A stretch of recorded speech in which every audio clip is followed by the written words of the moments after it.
Hey guys, Tisha here, and we are back for another Basketball Wives of Orlando review. You guys, I started doing the review and I got halfway through it and I realized that my notes did not completely transfer over on my Mac. So I have to start all over again because, as you all know, I don't edit. so I'm going to try to come with the same energy, even though I was disappointed. I do not feel like this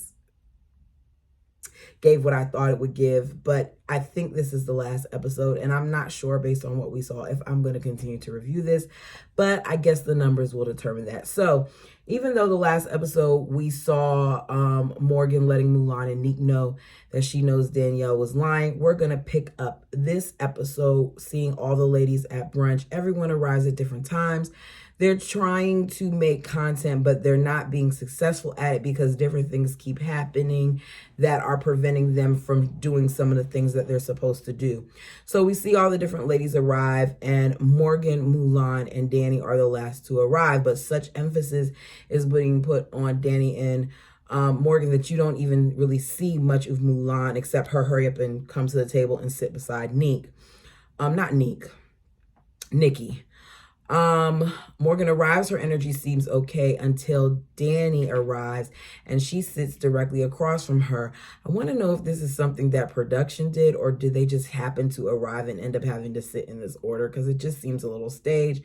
Megan lets the ladies know that they're doing a spa shower for Lindsay today. Then they're going to do a girls' night out and that they need to remember to try to focus on getting content. We have Danielle looking at Morgan, and Morgan does this thing where she looks like she's staring you down. Because of the angle of the camera, I couldn't tell if she was staring her down or if she was just eating her food and staring off. But either way, you have Danny look at her and say, "What's up, Morgan? Is there a problem?" And she says, "I'm confused with you questioning my loyalty." And Morgan says, "It's easily questionable." She says, Danny does, "Everyone at this table knows I'm not afraid of you. I don't need anyone at this table to stand behind me, sweetheart." The energy that Danielle comes in with makes her seem guilty.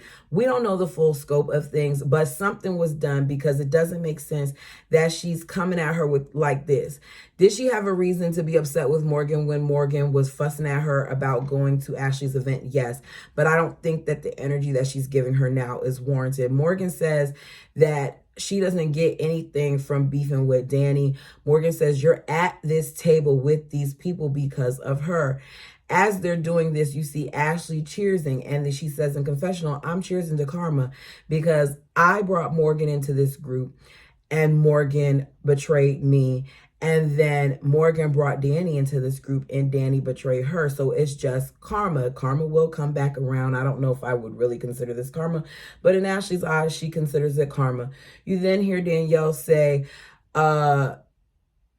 would anyone like to speak for me? Would anybody like to speak up for me? This is the same person that says she don't need anybody to stand behind her, sweetheart.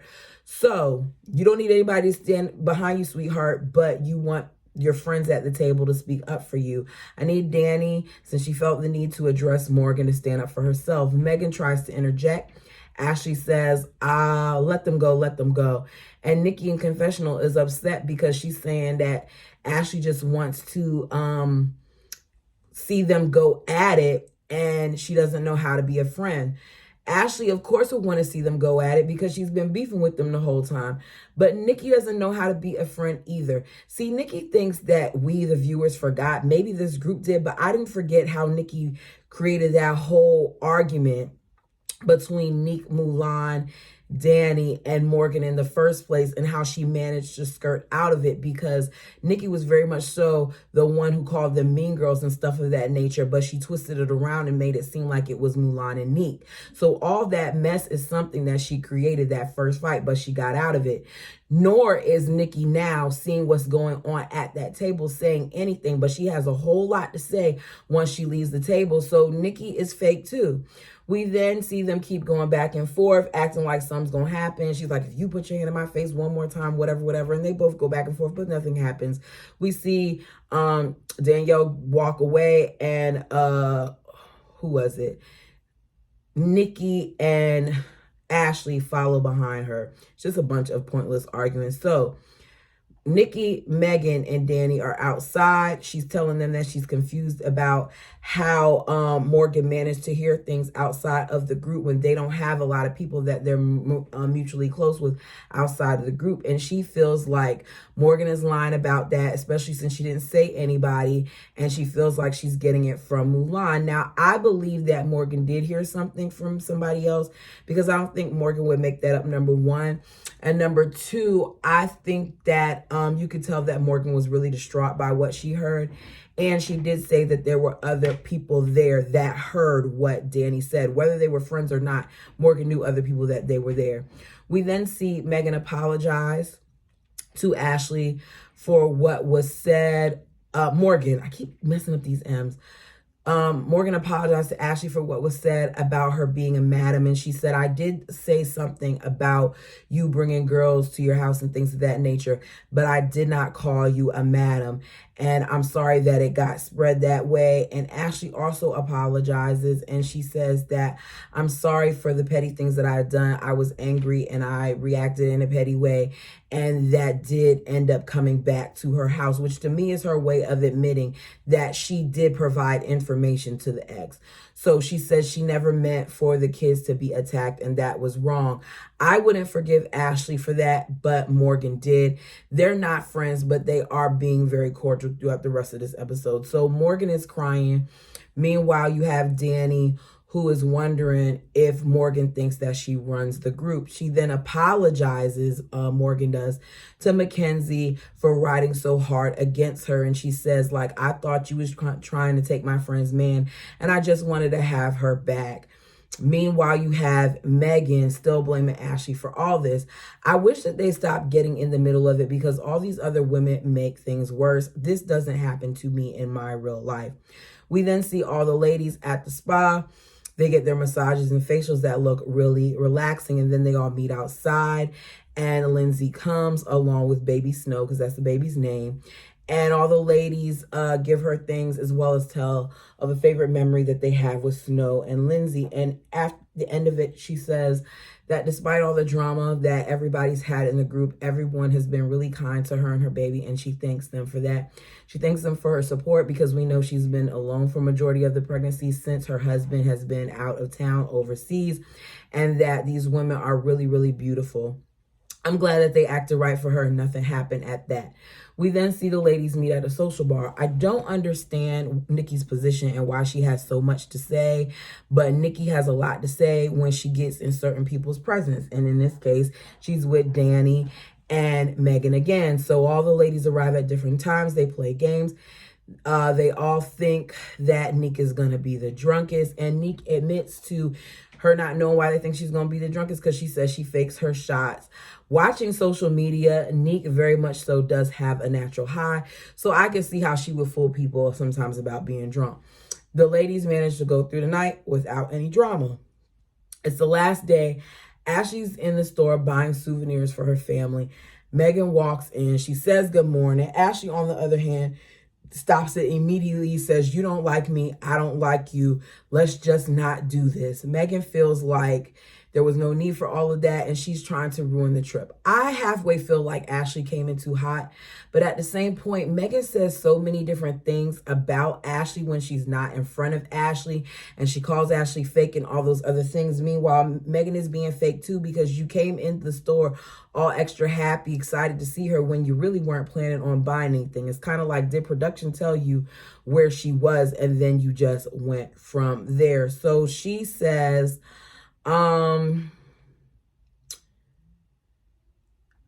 Ashley says, you don't like me and I don't like you. Let's just not do this. Megan feels like she's trying to ruin the trip. She says, when Morgan and Danny were arguing yesterday, you tried to pump it up. And Ashley says, okay, I will admit that I did want to see something go down. Hello. Of course she did. She wasn't feeling them at the time. Megan says, you think that I'm a bad person and I think you're a bad person. I'm like, okay, so with the way that these women are acting, are we really supposed to believe that they're at this hotel to promote it? There's no way that you be acting like this if this is what you're really supposed to do. Megan feels like Ashley never takes accountability, but she tells her that she has taken accountability. She even apologized to Morgan. And Megan says, you apologize to Morgan, but you don't own what you do to anybody else. Megan did say that, but I'm looking at Megan like, you don't own what you do either, because she was so upset with what Ashley said about her whole event thing, and she kind of held on to it when Ashley did say that, you know, she felt the way she felt partially because of Nikki. Whether or not it was right, she did admit what she said. So why are you saying she doesn't take accountability when she admitted that part? I don't like Ashley a lot of times, but I'm starting not to like Megan either. Megan to me is just as bad as Ashley at this point, so I don't care what Megan is saying. Megan is then later seen having lunch with Danielle, Nikki, and Lindsay while the other girls eat together, minus Morgan, because Morgan is resting in her room.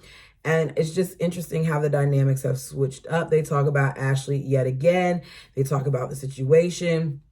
Mulan is the one who brought up Danielle, but for some reason, Ashley is getting blamed for this. You then have delusional Mackenzie saying that Danielle was trying to avoid her and she's going to have to address some things. And for once, Mackenzie, the focus is not being on you from Danielle. So I wish that you just would have left it the way it was, because to me, she would have went out better than doing what she did later in the episode. So Morgan, meanwhile, we see her on the beach trying to decompress. She says she's letting go of Danielle and it's hard, but she can't handle the backstabbing. It's been a rough summer for her, but she's thankful that she had her family and her kids. Ashley finds out that her other child also is on the spectrum as well. She now wants to think more about having their daughter, because they have a daughter that they were planning on implanting into a surrogate, but now she feels like they might want to wait on that or look at it some more, because at this point they know that they have two children that are on the spectrum, and it's going to be harder. And I think that's fair for her to consider, because here's the thing, levels of autism vary, and you have some that are highly functional and some that need more assistance. So that is something to consider, and I appreciate the fact that she's saying that. We then have Mackenzie feeling like she accomplished her goals as far as co-parenting with her ex and getting closer to Neek, who I do not even think is any longer with Dwayne. I got so upset because I was like, where is he at? Where is she at? They were doing so good. Of course, now that they're doing podcasts and all this other stuff together, then it's going to fall off. It's just, I can't get invested in these internet couples anymore. It just, yeah. Anyways, so the ladies get on the boat. They start playing games. Everyone seems to be having fun but Danny. Mulan said it's been a long summer, but she's happy for the new beginnings and to be with the ladies. Megan says it always won't be glitter and rainbows, but it was a good summer. Morgan doesn't plan on moving forward with Danielle, but she's happy that she buried the hatchet with Ashley. I'm still a little confused by that, but you know, if that's what Morgan says, and that's what Morgan says. Mackenzie has now decided to wait until the end of the show to express how she feels about Danny for disrespecting her all summer. She says, Danny, I don't have anything to do with your legal stuff. I don't want any part of that. I didn't come into this group of women and disrespect you ever, but you constantly came at me and disrespected me by calling me things like a side B. And I'm letting you know right now that that's my man and I am his woman. She says, Danny says, until he tells me that you're his woman, you will continue to be the side B. I think that it was disrespectful. I think that Mackenzie should have said all this earlier. I think that she knows what she's doing by calling her a side B, but at this point, who cares, because you both look like clowns. She says, I've never been a side, Mackenzie. I'm the main. I'm the only woman in his life, and that's how it's going to stay. I wouldn't have been so openly saying that. Like, we can think what we want to think. You don't know what your partner is doing. Let's just call it what it is. I don't know what my man is doing right now. I'm sitting here recording this video. Who's to say what he's doing? She says, that's my man. I'm his woman. Danielle says that it's real interesting that now she wants to say something because she hasn't said something all season, and I agree. Why you pick now to say it? Anyways, Mackenzie continues by saying, all those emails that you sent him, they go to spam. He got you blocked. She sees him and she knows that he's only filming with her. Meanwhile, he won't even talk to her, and that he's going to tell the world that she's his girl. That's not what we saw, honey, though. We saw him say that y'all are in a good spot, but he didn't call you his girl. Just a reminder of why when this season is over, I just don't know if I'm going to resume watching it, because I feel like I'm watching little high school kids argue back and forth. Mackenzie tells her that she is half black. She's not white. You call me a white girl and I'm not white. I'm half black. And she'll drown her. To be fair, you don't know if you're half black unless you do a genealogy test. I'm just saying. And this is coming from someone who has biracial people in her family before people start getting me in the comment section. She says, you're never going to be the one. I'm the one. I'm going to be his wife. We're going to have a TV wedding, all this stupid stuff. Danielle tells her she's a stay-at-home mom with nothing. And I was like, oh, wow. They tell Mackenzie as she goes downstairs that she did good, and I think that she just looks like a clown. Danielle says that he is low and he's scummy, and she should have left him back in college, even though she's grateful for her kids. Neek says regardless if her and Dwayne work out, that they have now established a good relationship, and that she will continue to speak with Mackenzie, which is interesting because I think that they didn't work out. Megan says Rashad don't care about either one of them, so their futures will be interesting. Danielle says that she'll end up being heartbroken just like I was. We see them separate into different groups, and some of the ladies do a cheers, and this is how they end the season, divided. You all don't often comment on these videos, but if you watch, leave a comment down below and just let me know what you think of the overall season.